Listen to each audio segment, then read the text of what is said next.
Welcome to RSA Conference 2023. We're here recording live from Broadcast Alley in Moscone West. I'm your host, Adrian Sanabria, and joining me for this interview is Lenny Zeltser, CISO Hello. of Exonius. How are you, Lenny? I'm good. Yeah. Yeah, so this is, I think this is a great topic, and, I think both our companies can actually help with this problem. So today we're talking about how security leaders can demonstrate value by reducing costs. Not something you often hear. I think for years and years, security leaders, the drive was how do we get more budget? How do we get the people we need? How do we get the stuff we need? All of a sudden we're in a, I don't know if you want to call it a recession at this point, but we're being asked to maybe lay off people, to reduce costs, things like that. So, so where do we start? First of all, the good news is that overall, surveys that I have read show that people and organizations are willing to spend money on security. So good. Yeah. We're in a good place to be overall. But now we're being asked to be a lot more intentional about where we're spending the money, how we're spending it, and of course, if everyone's budget is slashed, security's budget will probably be cut as well. And so security leaders need to think about how we're spending the money on our own security projects, but we should also look for a way to help the company save money elsewhere. Because yes, as a security leader, I'm thinking about my direct responsibilities to the company, which typically involve managing risk, reducing exposure, taking care of the security responsibilities. But I need to do that while demonstrating value. And that's something that sometimes we don't think about because we're so focused on security. And there are many ways of demonstrating value. You can demonstrate value by saying we've just reduced risk, we've just minimized the impact of an incident, for example, but you can also show value by helping the company save money in many different ways. Right, so that kind of gets into, and that's always an ongoing conversation about, before we talk about helping the company save money, but the direct savings within security, there's always a question of what metrics do I use? What do I report to the board that's not just, like vulnerability counts or mean time to patch, these kinds of, there's always been a question of whether there's a whole lot of value in those, whether that you can relate them directly to risk or not, right? So that's, is that still a challenge, or are we getting any closer to a consensus on how to demonstrate, how to communicate that value to the business? Can we say we're more efficient now than we were last year? We're using that budget or that money better? Well, certainly you need to gather metrics that are important, and which metrics you gather are dependent on the maturity level of the organization and what your stakeholders are ready to hear. I think it's hard to talk about metrics in general. That's just such a broad topic. Yeah. But when we're talking about demonstrating value through cost savings, then there are several ways in assuring your board or your peers, as a security executive, you got to think about your peers as well, that you're spending the company's money responsibly and that you have put a lot of thought into where to allocate that limited budget that was assigned to your department. I think one way to do it is in the budgeting process. Usually you are told vaguely how much money the company is willing to allocate to security. Now, you could also, of course, always say, I need more, and justify that. But let's assume that the company says, look, the economy is tough. We're only going to spend so much. Here is roughly what you need to fit into. Now, you've got some questions to ask yourself. How do I spend that money most wisely? And what I propose is the budgeting exercise that you go through that makes sure that questions every single security expense in a way that I'd love to outline in a moment. But if you tell the story to your board, that this is how I thought about assigning budget to specific projects, and this is why I chose those projects, those expenses, and not others, I think you'll get a lot of credibility because they will see you as a person who's not just concerned about security, but who also understands the business reality of the organization. Yeah, business justifications. For your spending. Yeah. And so what that might mean is you're told to spend X in aggregate. Question everything. Start with a clean slate. If you were starting a program from nothing, where would you spend that money? Now, presumably, you will end up with some ways of justifying your existing projects, your existing personnel, the kind of technologies that you want to deploy in the future. But sometimes you might look at an expense item that you currently are carrying and wonder, wait a second, maybe I don't need it at all. Maybe there's a better way for me to spend that money. And so for every expense item that you think you should fund out of that limited budget that you're assigning to it, you should be able to answer to yourself, why am I spending that money? Not just the benefit to security, but the benefit to the company overall. Yeah. And I think you should also be able to answer the question, why am I going to spend that money now? Why not a year from now? Like pose the question that way. Yeah. This way, you're not just saying, I'm not funding an improvement to my application security program in that particular way. I'm saying I'm not doing it just yet. Mm-hmm. Or in contrast, if you're saying, this is really important to do now, why now and not later? And then when you're talking to your CFO, your CEO, maybe your board, explain the thought process to them. Mm-hmm. And I think they'll be reassured that you're making good use of the money they allocated to you. Yeah.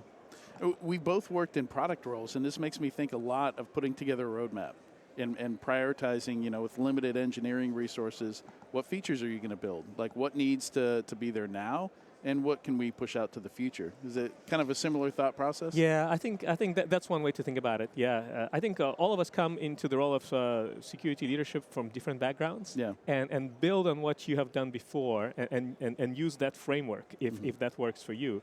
For me, certainly thinking about managing the security program from the perspective of managing a product, there's always limited resources. That's just the reality of our world, not just at work, but everywhere, I suppose.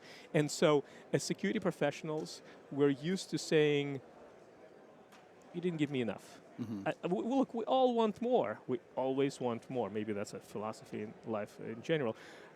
But it's not useful to just come to the CFO and say, you didn't give me enough money. That is not a useful framing. Instead, you need to frame the conversation by saying, here is what I have decided to fund, here's how I decided to spend that money within the restraints that you put around me, and here are some of the projects that I decided not to fund because I was limited. And here's the effect on the organization. And now you can have a conversation, and maybe your board, maybe your peers will say, oh, you decided not to fund those projects?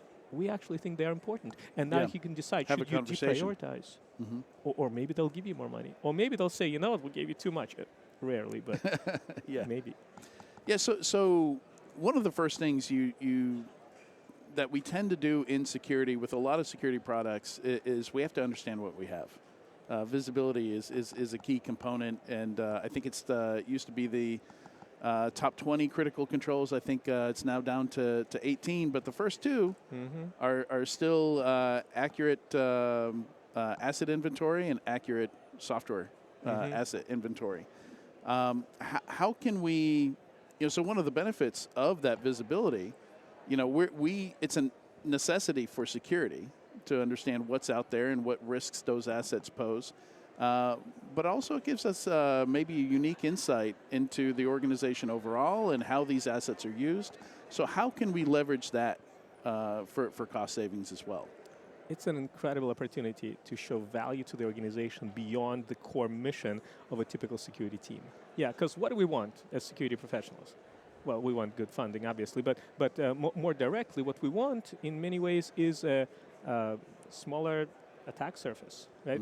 The fewer devices that are unmanaged, or user accounts that should have been deleted and were not, or SaaS applications that are unconfigured the right way, the fewer of these assets are out there, right, the less likely they are to be exploited. So as security professionals, we want to reduce our attack surface. Right. It's good for security. We like it when that happens.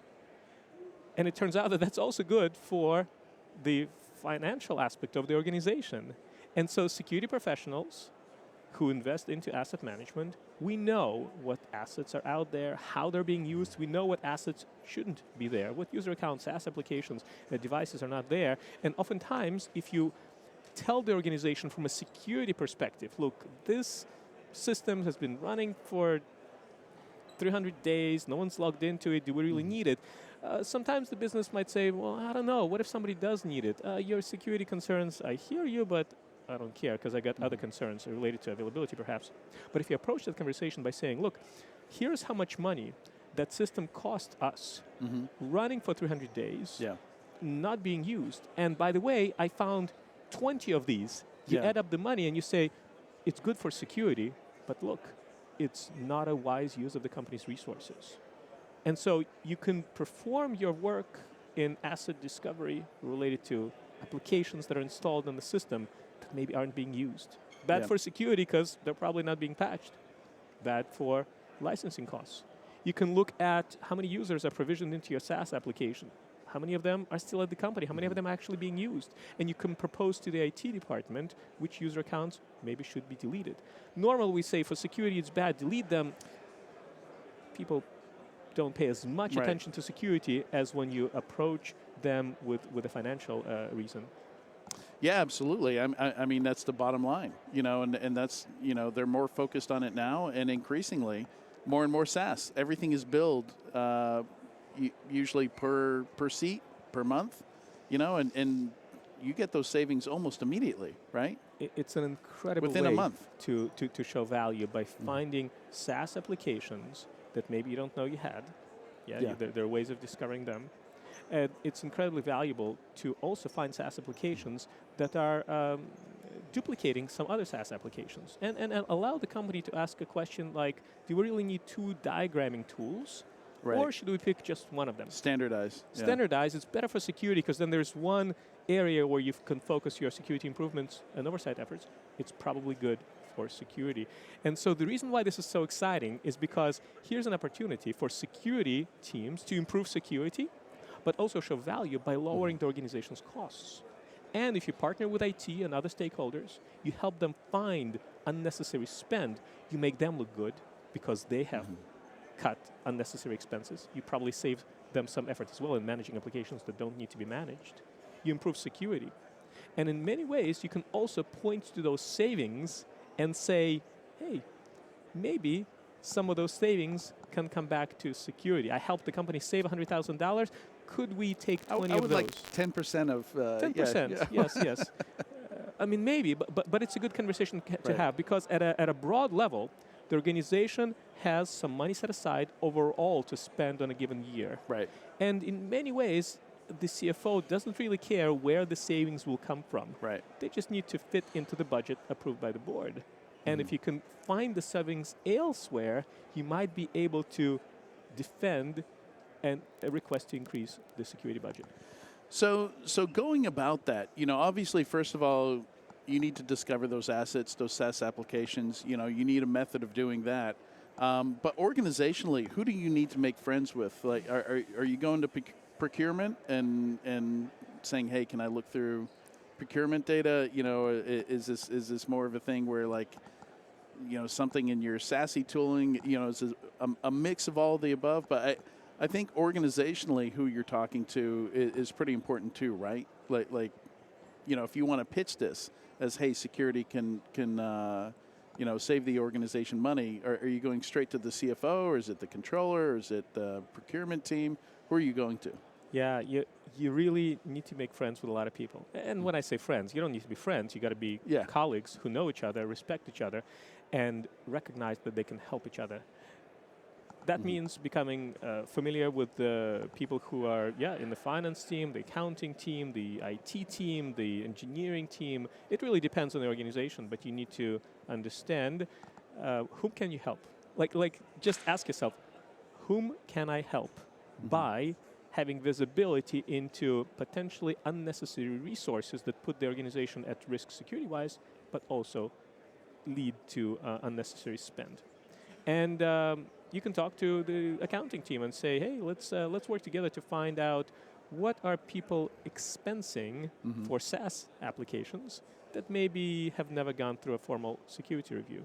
Right. Or you can partner with the IT team and say, hey, let's do a review of our user accounts to see where do they reside and do they still have corresponding accounts in our HRIS system, for example. So the broader your interactions, the more data you will have available to you. It'll help you with your security efforts as you try to minimize your exposure, but also it'll help you find people who can benefit from your effort to improve security, but also find savings.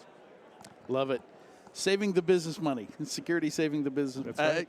I never thought I'd hear it. But, it totally makes sense. Understanding what's used and what's not used, reduce attack surface, and save the company money. Win-win-win. We are the heroes of the enterprise. We are. Very nice.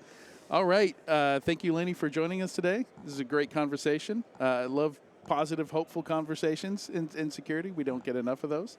And to find out more about Exonius, please visit securityweekly.com/Exonius RSAC.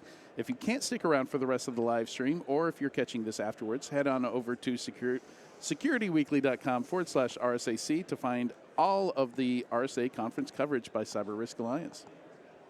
Thank you, Lenny. Good to be here.